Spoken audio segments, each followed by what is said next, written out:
출애굽기 7장입니다.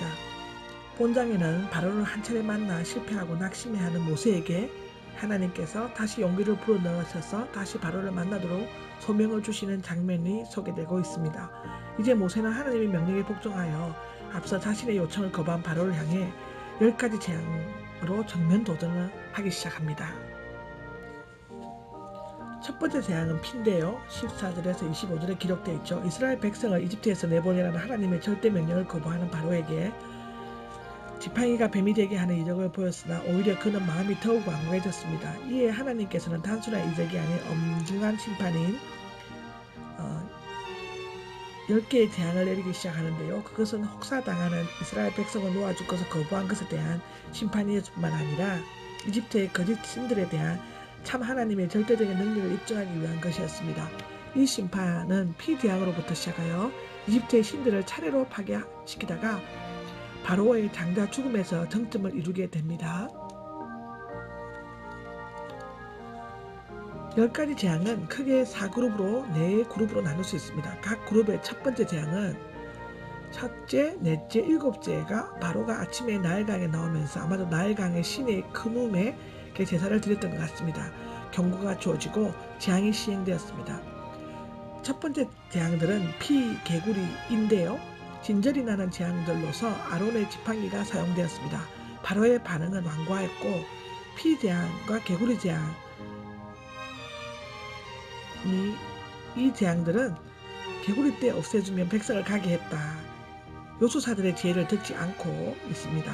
두 번째 재앙들은 파리, 가축, 전염병, 악성 피부병인데요.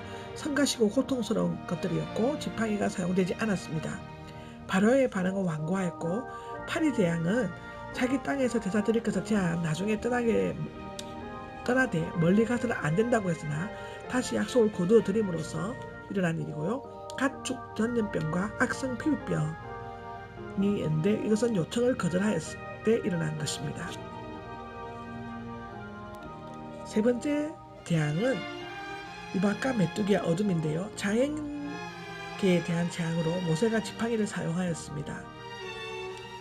바로의 반응은 여전히 완고하였고 우박 재앙은 멈추게 하면 나가는 것을 허락을 하고 다시 약속을 어긴 것입니다. 메뚜기 재앙은 남자들만 갈 것을 또 제외했고 자신의 죄를 인정했는데 그것 때문에 나온 거고요. 어둠의 재앙은 가축 외에 사람들만 갈 수 있다고 또 한 것입니다.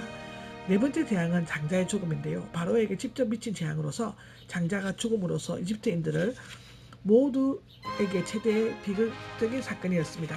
아마도 10개의 재앙은 9개월에 걸쳐 일어났을 것인데 피재앙은 나일강을 범람하는 때에 있고요. 우박재앙은 보리가 있고 아마가 활짝 피었을 때 1월이었고 메뚜기 재앙은 동풍이 불어 날아오는 때 3, 4월이었고 장자의 죽음은 6월절 때 4월에 일어났던 것으로 기록되어져 있습니다.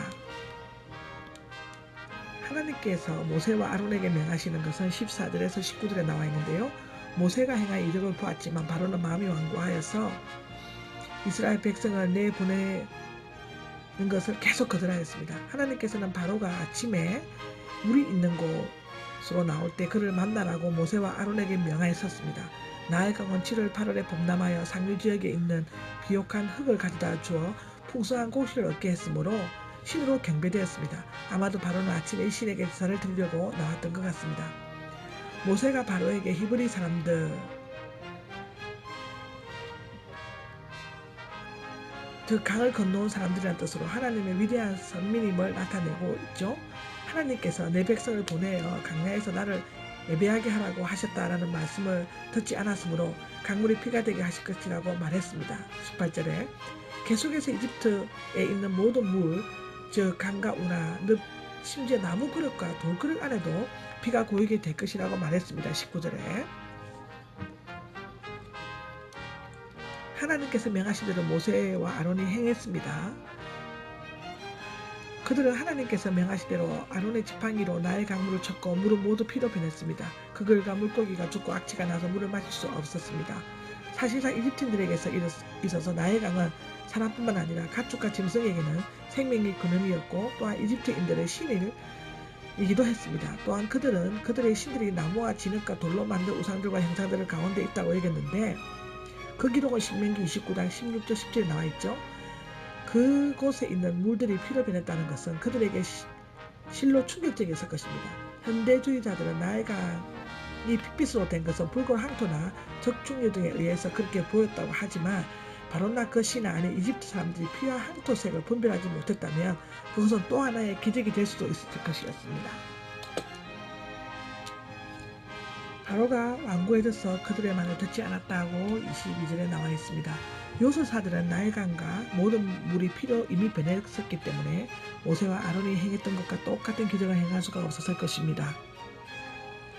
아마도 그들은 자기들의 은밀한 술법으로 즉 눈가림으로 하는 교묘한 속임수로 바로의 눈을 속였고 그로 말미암아 바로는 완고해져서 그들의 말을 듣거나 관심을 기울이지 않고 궁궐로 들어가 버렸습니다. 이집트인들은 땅 속에 들어있는 물은 피가 안 되었으므로 파서 마실 수가 있었고 7일이 지난 후에는 정상이 되었던 것 같습니다. 피제왕은 하나님의 만물을 주장하시는 만유의 주인이시며 우상과 마술은 거짓된 것이고 그것을 신뢰하는 자는 고통과 죽음을 당하게 될 것임을 보여주고 있습니다. 이 기록들은 로마서 12장 36절 그리고 시편 16장 4절 그리고 에레미야 10장 1절에서 18절에 기록이 되어 있습니다. 아멘. 7장에 나오는 히브리어를 공부해 보겠습니다. 7장 1절에 대언자인데요. 대언자를 읽을 때 나비로 있습니다. 대신 말을 전하는 자, 하나님의 뜻을 전하는 예언자, 선지자를 일컫기도 합니다. 4절에 나오는 심판은 셰페티, 원뜻은 재판하다, 다스리다, 재앙, 국문, 징벌을 뜻하고요. 11절에 나오는 현이는 하카함인데 원뜻은 지혜롭고 현명한 자, 점서술 등의 해박한 마술사, 요술가를 가리키기도 합니다. 아마도 그들 중 2명은 얀네와 얀브레스였을 것입니다. 이 기록은 디모데후서 3장 8절에 기록되어 있죠. 그리고 14절에 나오는 완강하여는 가베드라고 있습니다. 원뜻은 무겁다, 둔하다, 교만하고 고집스러움을 말하는 것이고요. 16절에 나오는 히브리 사람은 이브리라고 읽는답니다. 이브리. 원뜻은 가로지르다, 건너가다. 조상 아브라함이 큰 강 유브라데스를 건너서 팔레스타인 지역으로 이주해 왔음을 시사하는 말이라고 합니다. 이스라엘 사람을 뜻하는 간접적인 표현입니다. 이브리라고 있습니다. 그리고 23절에 나오는 관심을 가지지도, 다시 말하면 관심을 가지지도 않았다는 얘기인데 사트 레브라고 있습니다. 사트는 향하다, 레브는 마음을 의지를 말하는데요. 이것을 합친말로 마음에 담아두거나 생각을 기울여 고민함을 뜻한다고 합니다. 아멘.